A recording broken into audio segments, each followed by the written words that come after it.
यदि आप शेर के साथ रहोगे तो आपको कठिन हालातों में भी लड़ना सिखाएगा। यदि आप शेर के साथ रहोगे तो वो आपको कठिन हालातों में भी लड़ना सिखाएगा। किंतु यदि आप गधों के साथ रहेंगे तो वो सामान्य हालातों में भी मैदान छोड़ना सिखाएंगे। तो इसलिए आपको शेर के साथ बने रहना है। Welcome back to my all students. विभिन्न द्विवेदी फिजिक्स क्लासेस में हम आपका एक बार फिर से स्वागत करते हैं। तो क्लास 12 फिजिक्स के अंतर्गत विद्युत विभव एवं धारिता चैप्टर नंबर 2 के अंतर्गत आज हम लोग संधारित्रों का श्रेणी क्रम संयोजन पार्ट 17 के अंतर्गत लेकर हम आपके सामने हाजिर हो चुके हैं।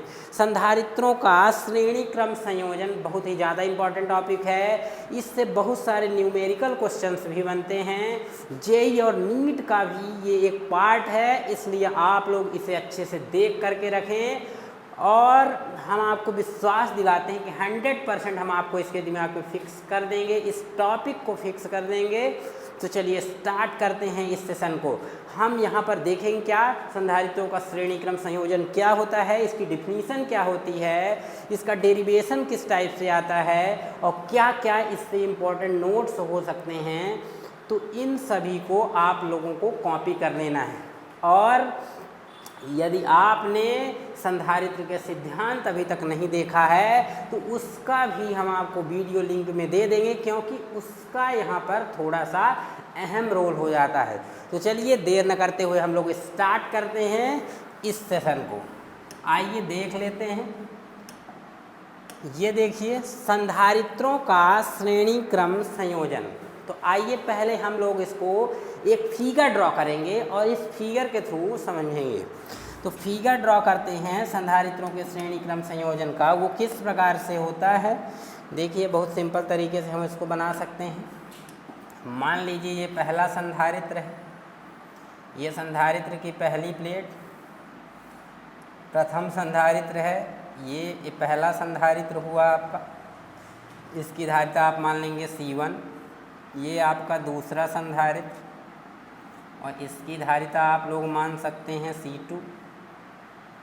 और ये आपका रहा तीसरा संधारित्र, जिसकी धारिता आपको मान लेना है C3, जिसकी धारिता आपको कितना मान लेना है C3। और तीनों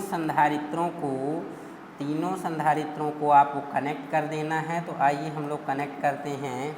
एक डिफरेंट कलर ले लेते हैं, येलो कलर। अब ये देखिए ये आपकी फर्स्ट प्लेट हुई, इसको यहाँ से ज्वाइन कर देना है सेकंड वाली प्लेट को। यहाँ से आप सेकंड वाली प्लेट का जो दूसरा सिरा है इससे थर्ड वाले को ज्वाइन करना है। और लास्ट वाला जो भी ये तीसरा संधारित्र है, इसका वैसे तो हम अगली प्लेट से भी ज्वाइन कर सकते थे, लेकिन क्योंकि यहाँ पर आपको ध्यान में रखना है यहाँ पर संधारित्र की कोई और प्लेट नहीं है, तो लास्ट वाला अंतिम संधारित्र जो भी होगा उसका संबंध आपको पृथ्वी से कर देना है। और पृथ्वी से किस तरह से रिलेशन करते हैं ये हम आपको बता चुके हैं। सबसे पहले आपको एक बड़ी लाइन शो करनी होती है, इसके बाद क्या करेंगे आप, इससे छोटी लाइन, फिर इससे भी छोटी लाइन, इससे भी छोटी लाइन, इससे भी छोटी लाइन। इस टाइप से आप पृथ्वी से संबंधित कर सकते हैं। मान लीजिए इसकी धारिता पहले वाले की है C1, दूसरे वाले की है C2 और तीसरे वाले संधारित्र की धारिता है C3। अब देखिए डिफिनीशन को आपको याद नहीं करना है, परिभाषा को याद नहीं करना है। आप देखिए मैं परिभाषा को आपको डायरेक्टली समझा दूंगा और यदि आपने समझ लिया है तो याद करने की आवश्यकता नहीं है। देखिए अच्छे से, जब प्रथम संधारित्र में कितनी प्लेटें होती हैं, 2 प्लेटें होती हैं। और संधारित्र को हम आपको बता चुके हैं कि 2 प्लेटों के बाद इस टाइप से संधारित्र को प्रदर्शित किया जाता है। तो अब आप देखें समांतर प्लेट्स, ये जो संधारित्रों का जो श्रेणी क्रम संयोजन है उसकी डिफिनीशन कैसे लिखेंगे। जब प्रथम संधारित्र, ये देखिए प्रथम संधारित्र की द्वितीय प्लेट का संबंध किससे किए हैं, द्वितीय संधारित्र की प्रथम प्लेट से। फिर देखें द्वितीय संधारित्र की द्वितीय प्लेट का तृतीय संधारित्र की प्रथम प्लेट से। मतलब हम कर क्या रहे हैं, जो भी द्वितीय प्लेट है संधारित्र की उसका संबंध प्रथम वाले से, इसकी भी द्वितीय का प्रथम वाले से। यदि यहाँ चौथा संधारित्र होता तो द्वितीय वाले का संबंध प्रथम से कर रहे हैं, और साथ में जो अंतिम प्लेट है संधारित्र का उसका संबंध कहाँ से कर देना है, पृथ्वी से कर देते हैं। तो इस टाइप का जो भी कॉम्बिनेशन होगा, इस टाइप का जो भी संयोजन होगा वही तो आपका होगा संधारित्रों का श्रेणी क्रम संयोजन। मतलब ध्यान रखेंगे, जब प्रथम संधारित्र की द्वितीय प्लेट को द्वितीय संधारित्र की प्रथम प्लेट से, द्वितीय संधारित्र की द्वितीय प्लेट को तृतीय संधारित्र की प्रथम प्लेट से, तथा आगे भी इसी प्रकार जोड़कर, आगे यही क्रम चलेगा, द्वितीय वाले को प्रथम से जोड़ते जाएंगे, तथा आगे भी इसी प्रकार जोड़कर अंतिम संधारित्र जो भी आपका होगा कि द्वितीय प्लेट का संबंध पृथ्वी से कर दिया जाता है, तो संधारित्रों के इस प्रकार संयोजन को क्या कहते हैं, संधारित्रों का श्रेणी क्रम संयोजन कहते हैं। फिगर में इसका नाम आप दे सकते हैं। फिगर में नाम क्या होगा, संधारित्रों का श्रेणी क्रम संयोजन। संधारित्रों का श्रेणी क्रम संयोजन, हेडिंग भी लिख सकते थे शॉर्ट में स्मार्ट तरीके से। संधारित्रों का श्रेणी क्रम संयोजन फिर से एक बार देख लें। जब प्रथम संधारित्र की द्वितीय प्लेट को द्वितीय संधारित्र की प्रथम प्लेट से, द्वितीय संधारित्र की द्वितीय प्लेट को तृतीय संधारित्र की प्रथम प्लेट से, तथा आगे भी इसी प्रकार जोड़कर, आगे मतलब यदि आपका चौथा होता तो द्वितीय वाले से उसके प्रथम को जोड़ देते, तथा आगे भी इसी प्रकार जोड़कर अंतिम संधारित्र की द्वितीय प्लेट का संबंध कहाँ से कर दिया जाता है, तो आप कहेंगे पृथ्वी से कर दिया जाता है। तो संधारित्रों के इस प्रकार संयोजन को क्या कहते हैं, श्रेणी क्रम संयोजन। आइए हम लोग इसको लिख लेते हैं, डिफिनीशन लिखेंगे। जब प्रथम संधारित्र, ये ध्यान रखना है ये परिभाषा, जब प्रथम संधारित्र की द्वितीय प्लेट को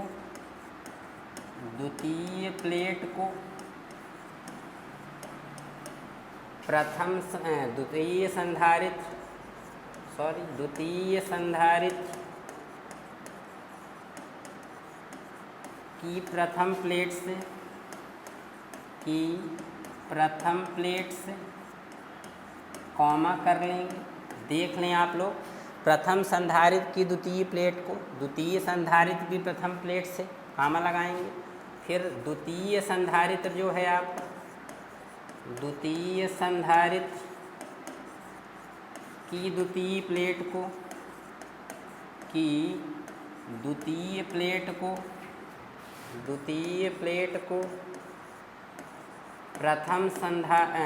तृतीय संधारित्र की प्रथम प्लेट, यहाँ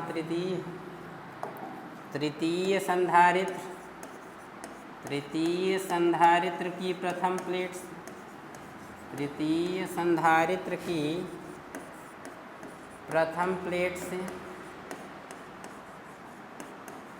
तथा आगे भी इसी प्रकार जोड़कर, यही क्रम चलता रहेगा। दूसरी वाले से अगले वाले को अगली वाली जो संधारित्र रहेगा उसकी पहली प्लेट से कनेक्ट करना है। तो तृतीय संधारित्र की प्रथम प्लेट से, तथा आगे भी इसी प्रकार जोड़कर, आगे भी इसी प्रकार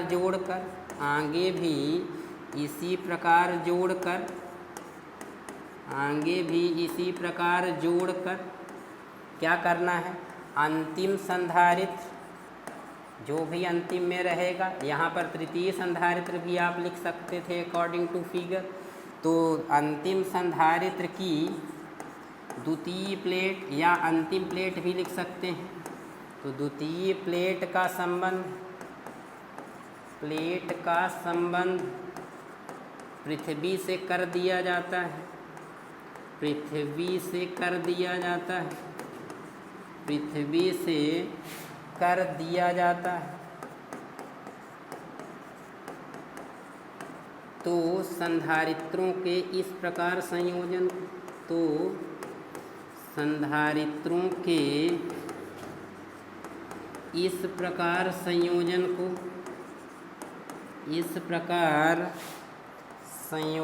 को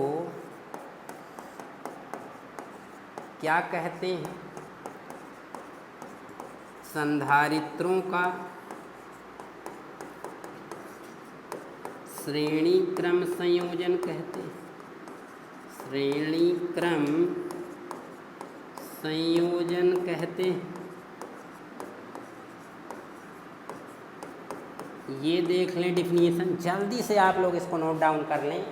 जब प्रथम संधारित्र की द्वितीय प्लेट को द्वितीय संधारित्र की प्रथम प्लेट से, द्वितीय संधारित्र की द्वितीय प्लेट को तृतीय संधारित्र की प्रथम प्लेट से तथा आगे भी इसी प्रकार जोड़कर, इसका मीन्स है कि द्वितीय वाले से प्रथम को जोड़ते जाना, आगे भी इसी प्रकार जोड़कर अंतिम संधारित्र की द्वितीय प्लेट का संबंध पृथ्वी से कर दिया जाता है, तो संधारित्रों के इस प्रकार संयोजन को क्या कहते हैं? संधारित्रों का श्रेणी क्रम संयोजन कहते हैं।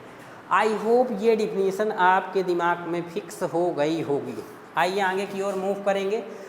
अब यहाँ पर आपको ध्यान में रखना होगा, सबसे पहले जो अहम इम्पॉर्टेंट बात है कि इसे आप प्लस क्यू कूलाम आवेश देंगे। कितना आवेश आपको देना है, ध्यान रखेंगे, प्लस क्यू कूलाम आवेश देंगे। तो जो प्लस क्यू कूलाम आवेश इसे आप देते हैं तो यहाँ पर आ जाएगा पहली प्लेट पर प्लस क्यू, यहाँ पर आ जाएगा विद्युत प्रेरण के कारण minus Q, again plus Q और माइनस क्यू, यही डिस्ट्रीब्यूशन आपका चलता रहेगा। यहाँ पर फिर से प्लस क्यू, इसकी इंटरनल प्लेट पर आ जाएगा माइनस क्यू। तो ध्यान रखना है कि संधारित्रों, सभी संधारित्रों में की प्लेटों पर आवेश का मान एक समान होता है। जब कभी भी आप, ये बहुत ही ज़्यादा इम्पॉर्टेंट लाइन है कि जब कभी भी आप संधारित्रों का श्रेणी क्रम संयोजन करते हैं तो वहाँ पर आपको ध्यान रखना है सभी संधारित्रों की प्लेटों पर आवेश का मान एक समान होता है। यहाँ आप देख पा रहे हैं प्लस क्यू माइनस क्यू, यदि उसके परिमाण की बात करें तो आवेश का मान समान होगा, भले ही प्लस या माइनस में हो। बहुत ही ज़्यादा इम्पॉर्टेंट बात है। तो आवेश समान होगा तो अलग अलग क्या होगा, विभवांतर अलग अलग होगा।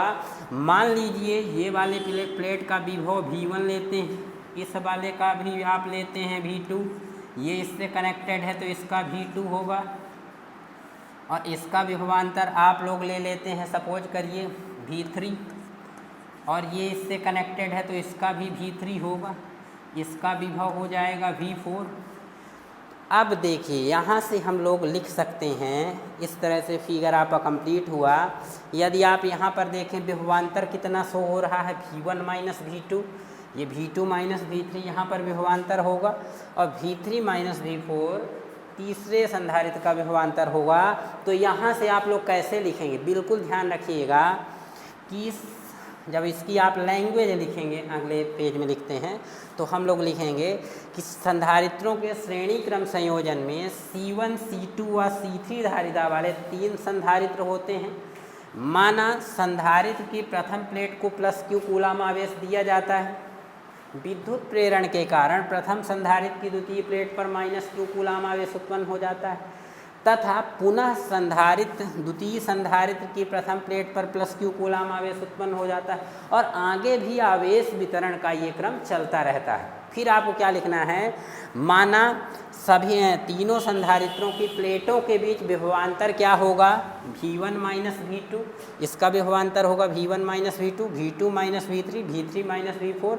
आप चाहें तो इसे फिगर में शो भी कर सकते हैं, तो चलिए कर देते हैं शो। यहाँ से हम लोग इसका जो नेम लिखे हैं फिगर का, इसको अभी कट कर देते हैं। ये देखिए, तो यहाँ पर विभवांतर क्या होगा, यहाँ से यहाँ का विभवांतर आप हमें बताइए, जल्दी से बताइए कि क्या V1 माइनस V2 होगा, V1 माइनस V2, ये विभवांतर हुआ आपका V1 माइनस V2, ब्रैकेट में कर लें। ऐसे ही ये वाला विभवांतर आपका क्या होगा, तो आपको पता होगा V2 माइनस V3, और ये वाले प्लेट के बीच जब आप तीसरा और अंतिम प्लेट का निकालेंगे तो विभवांतर क्या हो रहा है, अकॉर्डिंग टू फिगर देखें V3 माइनस V4, ये भी आप शो कर दिए। अब फिगर का नेम दे देंगे आप लोग क्या, तो आप कहेंगे सर हेडिंग, हेडिंग रहेगा फिगर का नेम। हेडिंग मतलब संधारित्रों का श्रेणी क्रम संयोजन। तो इस तरह से आपका फिगर क्लियर हो गया। आपको एक बात यहाँ जो विशेष ध्यान रखनी है, संधारित्रों के श्रेणी क्रम संयोजन में सभी संधारित्रों की प्लेटों पर आवेश का मान एक समान, किंतु विद्युत विभवांतर अलग अलग होता है। सभी संधारित्रों की प्लेटों के बीच विद्युत विभवांतर अलग अलग होता है। एक बात और ध्यान रखनी है, जो चीज़ अलग अलग है उसे ही ज्ञात करना है, यही इस प्रश्न की लॉजिक है। जो भी अलग है तो आप कहेंगे सर यहाँ तो विभवांतर अलग है, तो विभवांतर के सूत्र का ही यूज आपको करना है। किसका यूज करना है? विभवांतर के सूत्र का, संधारित्रों का जो हम संयोजन करते हैं। एक बात कहिए तो हम आपको और बता दें, संधारित्रों का संयोजन मुख्यतः दो प्रकार से होता है, संधारित्रों का श्रेणी क्रम संयोजन और संधारित्रों का समांतर क्रम संयोजन।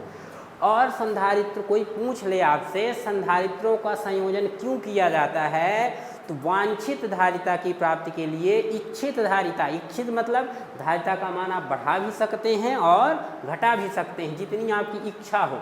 तो इच्छित धारिता की प्राप्ति के लिए दो या दो से अधिक संधारित्रों का क्या किया जाता है? संयोजन किया जाता है। ध्यान रखना है, वांछित या इच्छित धारिता की प्राप्ति के लिए, वांछित या इच्छित धारिता की प्राप्ति के लिए दो या दो से अधिक संधारित्रों का संयोजन किया जाता है।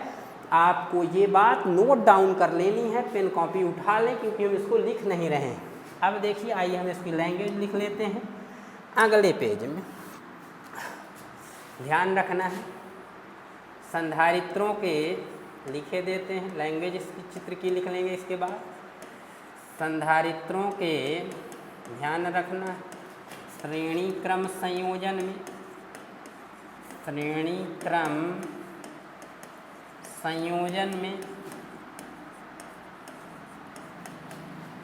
C1 C2 व C3 धारिता वाले कितने संधारित्र होते हैं? आप कहेंगे 3 संधारित्र होते हैं, 3 संधारित्र होते हैं, क्योंकि हम लोग कितने लिए हैं? 3, तो कितने होते हैं? 3 संधारित्र होते हैं। Full stop. माना प्रथम संधारित्र, माना प्रथम संधारित्र की प्रथम प्लेट को, प्रथम संधारित्र की प्रथम प्लेट को कौन सा आवेश दिया जाता है? प्लस Q, ये प्लस है तो ध्यान रखिएगा, प्लस Q कूलाम आवेश दिया जाता है, प्लस Q कूलाम आवेश दिया जाता है। ध्यान रखना है कितना आवेश देना है, प्लस Q कूलाम आवेश दिया जाता है। विद्युत प्रेरण के कारण, विद्युत प्रेरण के कारण, विद्युत प्रेरण आपको पता होगा, जलिस की प्रोसेस, प्लेट प्रथम संधारित्र की द्वितीय प्लेट लिख लेना। विद्युत प्रेरण के कारण प्रथम संधारित्र की द्वितीय प्लेट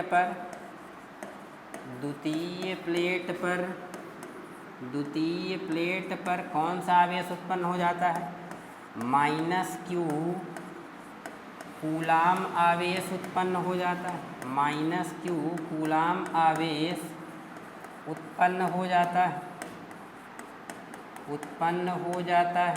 माइनस Q कूलाम आवेश उत्पन्न हो जाता है। तथा द्वितीय संधारित्र की प्रथम प्लेट पर ध्यान रखना है, प्रथम प्लेट पर कौन सा आवेश? द्वितीय संधारित्र की प्रथम प्लेट पर प्लस Q कूलाम आवेश उत्पन्न हो जाता है, और यहाँ से आपको लिख देना है, और आगे भी और आगे भी आवेश वितरण का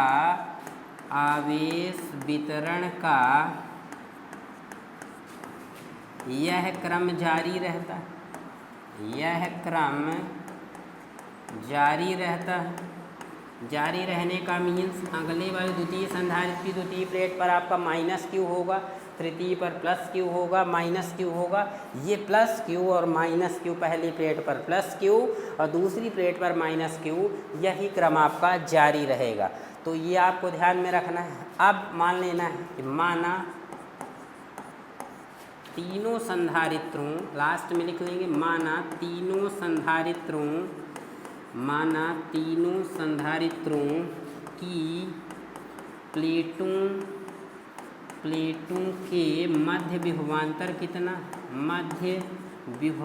कितना है। डायरेक्ट विभवांतर लिखेंगे तो विभवांतर, ध्यान रखिएगा, ये विभवांतर लिखा, विभवांतर क्रमशः पहली वाली प्लेट पर कितना था आपका, तो आप कहेंगे sir V1 minus V2, V1 minus V2, comma V2 minus V3 व V3 माइनस V4 होंगे। तो ये आपकी लैंग्वेज कंप्लीट हो गई है। इसको आप लोग देख लें एक बार अच्छे से। ये है संधारित्रों के श्रेणी क्रम संयोजन में C1, C2 और C3 धारिता वाले 3 संधारित्र होते हैं। फिर माना प्रथम संधारित्र की पहली प्लेट को प्लस क्यू कूलाम आवेश दिया जाता है। विद्युत प्रेरण के कारण प्रथम संधारित्र की द्वितीय प्लेट पर कौन सा आवेश, माइनस क्यू कूलाम आवेश उत्पन्न हो जाता है, तथा तृतीय संधारित्र की प्रथम प्लेट पर फिर से प्लस क्यू कूलाम आवेश उत्पन्न हो जाता है, तथा आवेश वितरण का यह क्रम जारी रहता है। यही क्रम चलता रहेगा। एक बात अब आपको और लिखना है कि माना तीनों संधारित्रों की प्लेटों के बीच विभवांतर क्रमशः V1 minus V2, V2 minus V3 व V3 माइनस V4 है। मतलब बिल्कुल क्लियर है कि संधारित्रों के श्रेणी क्रम संयोजन में, बल्कि एक आप काम कर लें, नोट में आप इसे बता सकते हैं। चलिए हम लोग नोट लिख देते हैं वाइट कलर से। नोट ध्यान रखना, या आप एग्जाम में भी लिख सकते हैं नोट में ही बनाकर। ध्यान रखेंगे कि संधारित्रों के, नोट में आपको बताना है, संधारित्रों के श्रेणी क्रम संयोजन में, संधारित्रों के श्रेणी क्रम संयोजन में प्रत्येक संधारित्र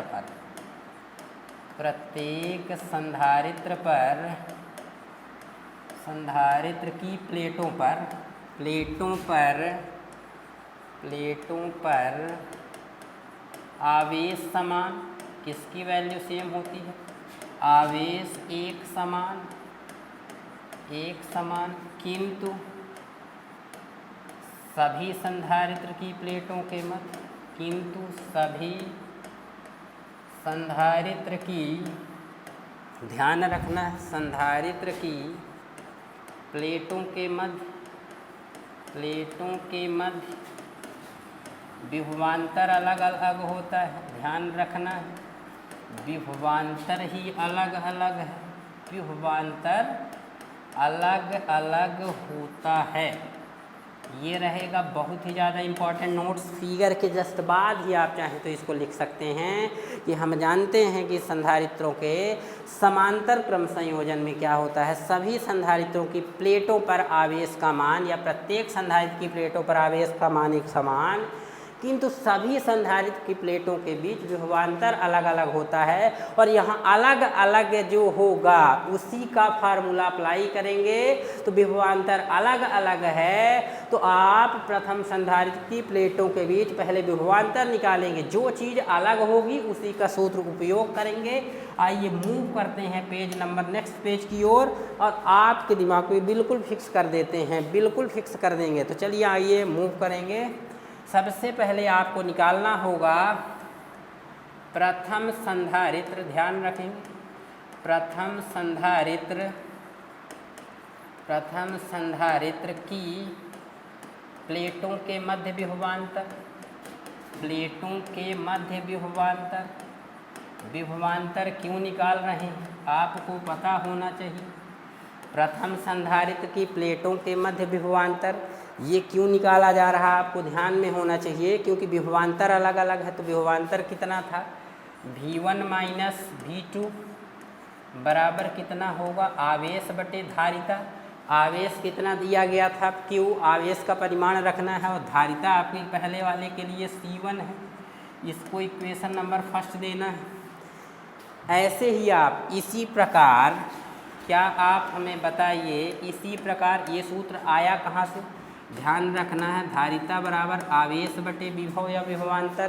तो यदि आप यहाँ से V का मान निकालेंगे तो V बटे में है तो इधर जाएगा तो Q/C होगा। कितना होगा Q/C, मतलब विभवांतर बराबर आवेश बटे धारिता।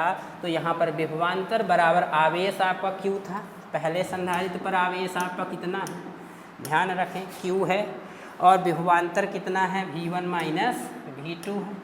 तो ये आपका हो जाएगा। इसी प्रकार आप लोग निकाल लेंगे जल्दी से। इसी प्रकार क्या कर देंगे, द्वितीय संधारित्र, द्वितीय संधारित्र की प्लेटों के मध्य विभवांतर कितना होगा, प्लेटों के मध्य विभवांतर ध्यान रखेंगे। अब देखें कितना होगा, जल्दी से इसको लिख देंगे कि V2 माइनस V3, ये आपका Q/C2 क्या होगा, Q/C2। तो आप कहेंगे सर तीसरी बार तो V3 माइनस V4। तो इसी प्रकार आपको ध्यान रखना है। तृतीय वाला जो था, तृतीय संधारित्र की प्लेटों के मध्य विभवांतर कितना होगा, प्लेटों के मध्य विभवांतर ये आपको ध्यान रखना है कितना होगा। तो ये आपका हो जाएगा V3 माइनस V4 बराबर कितना होगा, तो आप कहेंगे सर Q/C3, इसे इक्वेशन 3। तो इस तरह से ध्यान रखना है, जो चीज़ अलग अलग होगी, लॉजिक में बार बार बता रहा हूँ, उसी को आपको ज्ञात करना है। आइए मूव करते हैं आगे की ओर मूव करेंगे। ये देखिए, इसको इसने स्पेसिफाई डायरेक्शन में व्यवस्थित जगह रख दी। अब ले लेते हैं थोड़ा डिफरेंट कलर। तीनों संधारित्रों, ध्यान रखना है, तो तीनों संधारित्रों की प्लेटों के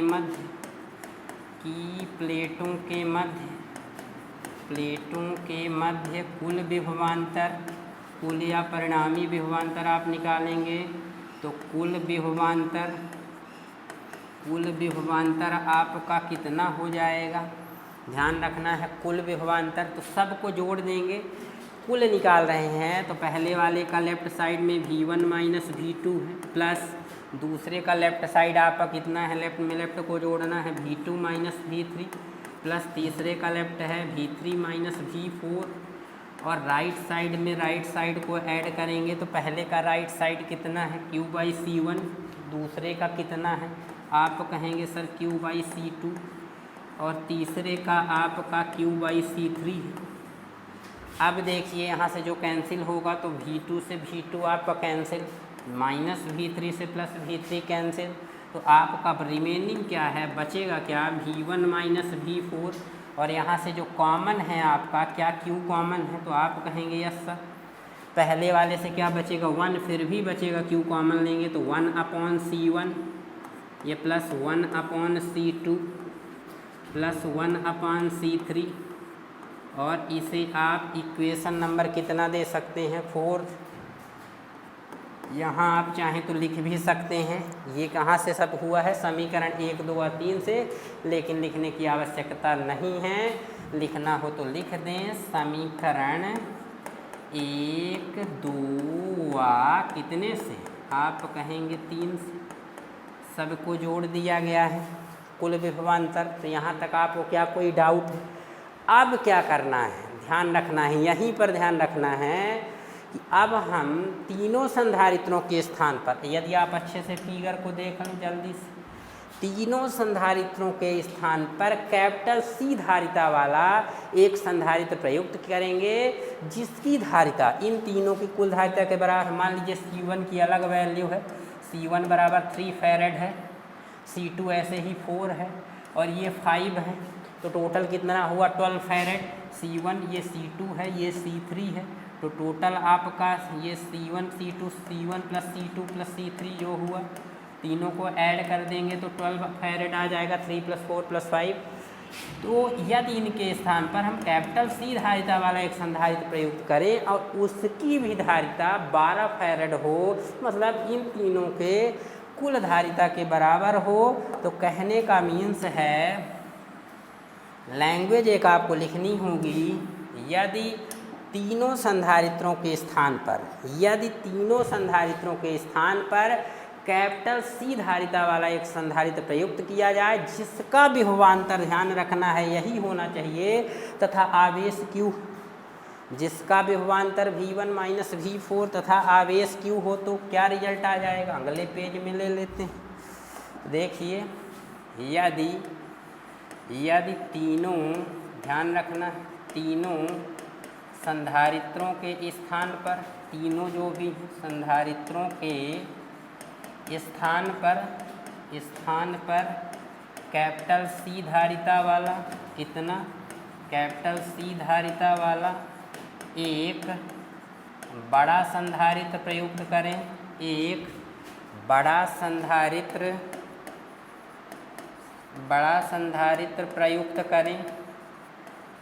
प्रयुक्त करें जिसका, ध्यान रखना है आप, जिसका विभवांतर क्या हो, आप बताइए, विभवांतर बिल्कुल बराबर लेना है, V1 माइनस V4 तथा आवेश कितना, आवेश Q हो, तथा आवेश Q हो, तो क्या हो जाएगा, आपको क्या रिजल्ट मिलेगा।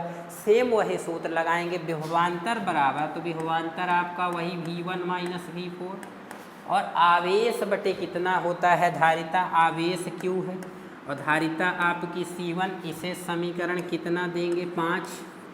अब यदि आप समीकरण 4 व 5 को देखें, 4 को देखिए लेफ्ट साइड में V1 माइनस V4 है, कितना है V1 माइनस V4 है, और 5 के लेफ्ट में भी देखें V1 माइनस V4, तो दोनों का लेफ्ट साइड बराबर है तो राइट साइड बराबर होगा।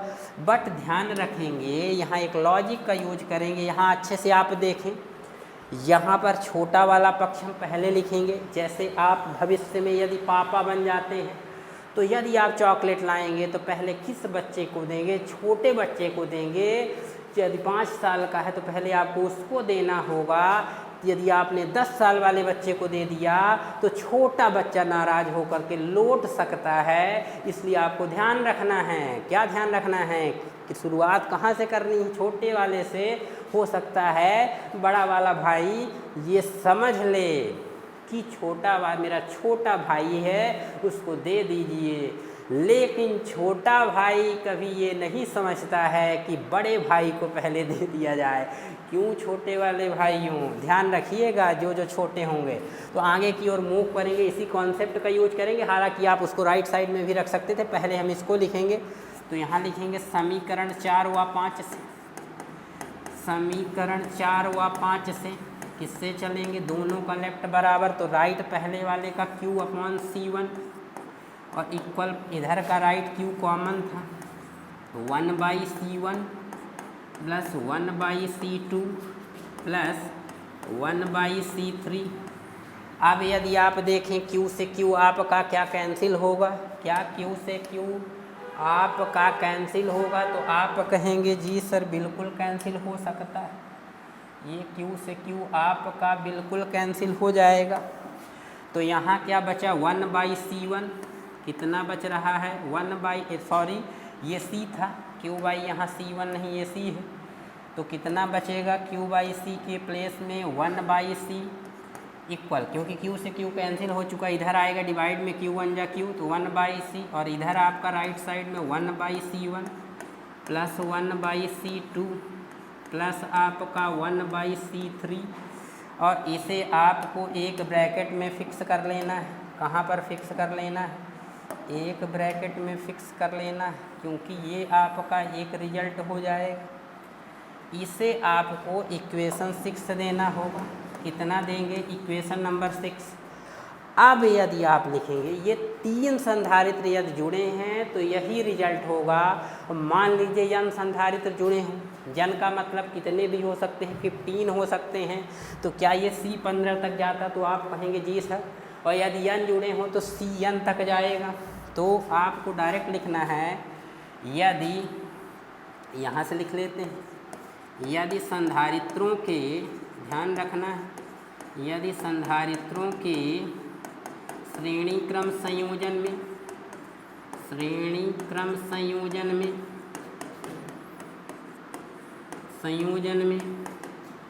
स्मॉल n संधारित्र जुड़े हों, कितने जुड़े हों? स्मॉल n संधारित्र जुड़े हों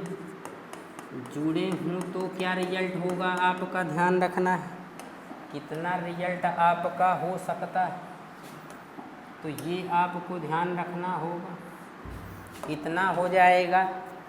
1/c equal 1/c1 plus 1/c2 plus 1/c3, और यही क्रम चलता रहेगा 1/c4 as so on plus 1/cn।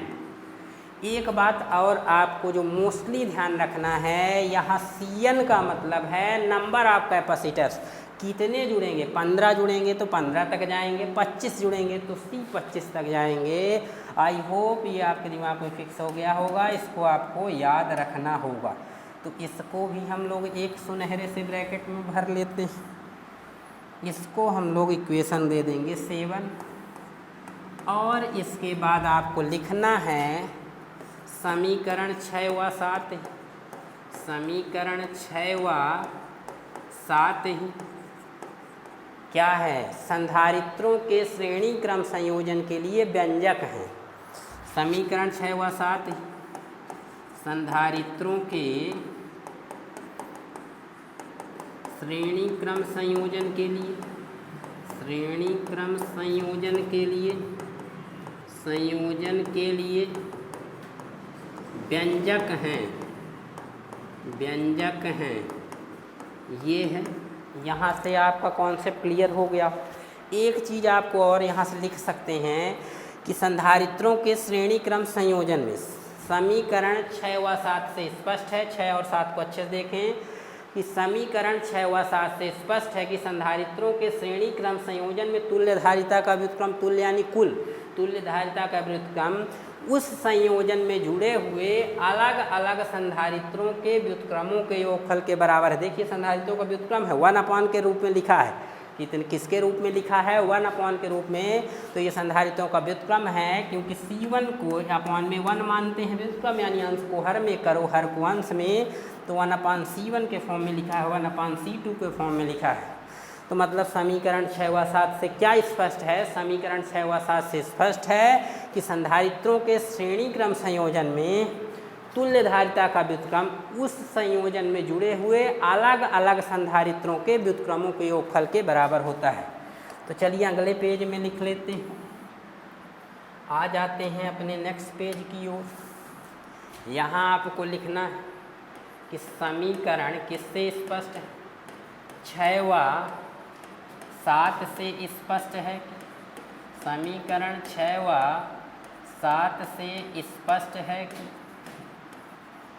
संधारित्रों के किस क्रम संयोजन में? तो आप कहेंगे श्रेणी क्रम। संधारित्रों के श्रेणी क्रम संयोजन में, ये याद नहीं करना है, ये आपको बिल्कुल याद नहीं करना है, ये फार्मूले से स्पष्ट है। श्रेणी क्रम संयोजन में तुल्य धारिता का व्युत्क्रम, ये में लिखा हुआ है, सुधार लेंगे आप लोग। तुल्य धारिता का व्युत्क्रम, तुल्य यानी कुल होता है, तुल्य धारिता का व्युत्क्रम क्योंकि 1/c लिखा है।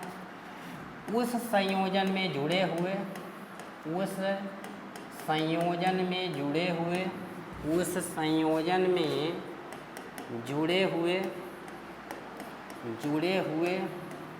अलग अलग उस संयोजन में जुड़े हुए अलग अलग संधारित्रों की धारिताओं के अलग अलग संधारित्रों की धारिताओं के व्युत्क्रमों के योगफल के बराबर होता है। व्युत्क्रमों के योगफल के बराबर होता है। योगफल के बराबर होता है। यहाँ तक आपके दिमाग में क्लियर हो गया हो। इस समीकरण 6 व 7 से क्या स्पष्ट है आपका ध्यान रखें कि संधारित्रों के श्रेणी क्रम संयोजन में तुल्य धारिता का व्युत्क्रम उस संयोजन में जुड़े हुए अलग अलग संधारित्रों के व्युत्क्रमों के योगफल के बराबर होता है। आइए हम लोग थोड़ा सा इसमें कुछ नोट्स लिख लेते हैं। नोट में आपको ध्यान रखना है, ये लीजिए, कलर चेंज कर लेते हैं नोट के लिए। नोट नंबर फर्स्ट नोट भी तो हम आपको देते हैं, और ये नोट ऑब्जेक्टिव के पॉइंट ऑफ व्यू से बहुत ज़रूरी हैं, और साथ में आपका कॉन्सेप्ट भी क्लियर करेंगे। यदि संधारित्रों के श्रेणी क्रम संयोजन में, ध्यान रखेंगे किसमें, ये कई बार नोट आ चुका, श्रेणी क्रम संयोजन में कैपिटल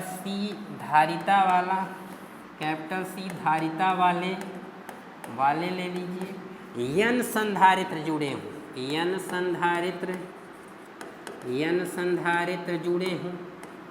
जुड़े हों तो संधारित्र की तुल्य धारिता, यदि आप इसे C डैश मान लें, तुल्य धारिता या कुल धारिता को, तुल्य धारिता C डैश बराबर कितनी हो जाएगी, C/N, कितनी होगी, C/N होगी।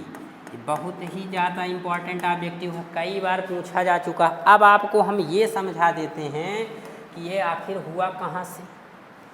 आपके मन में तो ये बिल्कुल आता होगा कि sir how is it possible, कैसे संभव हुआ। देखिए आपका रिजल्ट था 1/C, 1/C1, C2, C3, ऐसे ही था। C2 ले लीजिए, C3, 1/C3। तो अब आप सभी के स्थान पर सेम रखेंगे और तुल्य धारिता को C डैश यदि रख दे तब किस टाइप का होगा।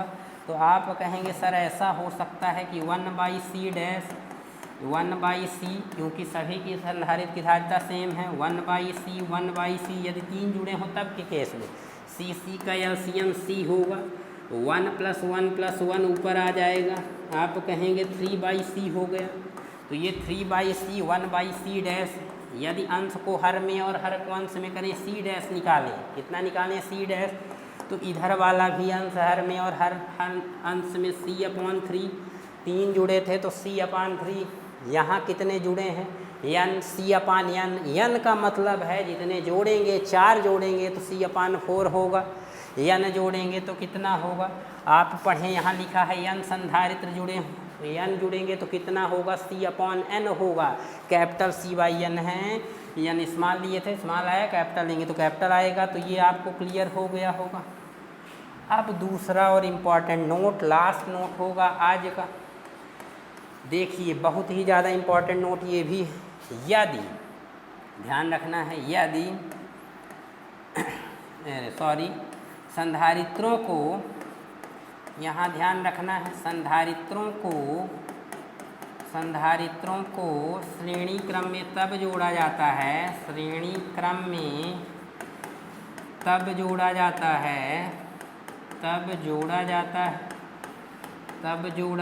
है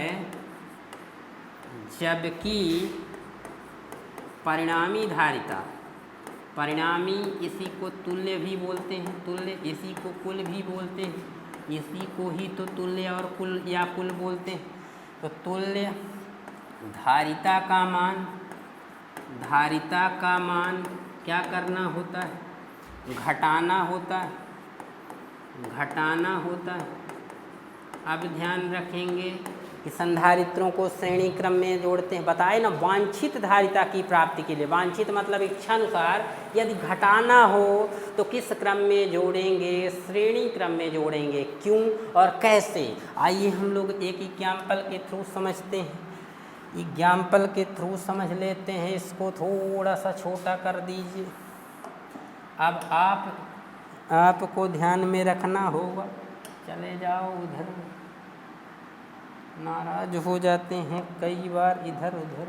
इसको कर दीजिए समाप्त। अब देखिए, ये ध्यान रखें, मान लीजिए कि C1 का मान, किसी धारिता का मान हम 5 फैरेड लिए, C2 का भी ले लिए 5 फैरेड, 5 ले रहे हैं। अब देखिए, यदि इस रिजल्ट में रख दें तो रिजल्ट क्या है इसका? तो आप कहेंगे 1/C1 प्लस 1/C2। कितने जोड़े हैं? 2। अब 1/C की जगह में 1/5 प्लस 1/5, LCM 5, 1 प्लस 1, तो ये आपका कितना होगा? 2/5। बट ये 1/C है, 1/C है, तो जब C निकालेंगे तो क्या होगा? अंश हर अंश में, तो ये 5/2 होगा।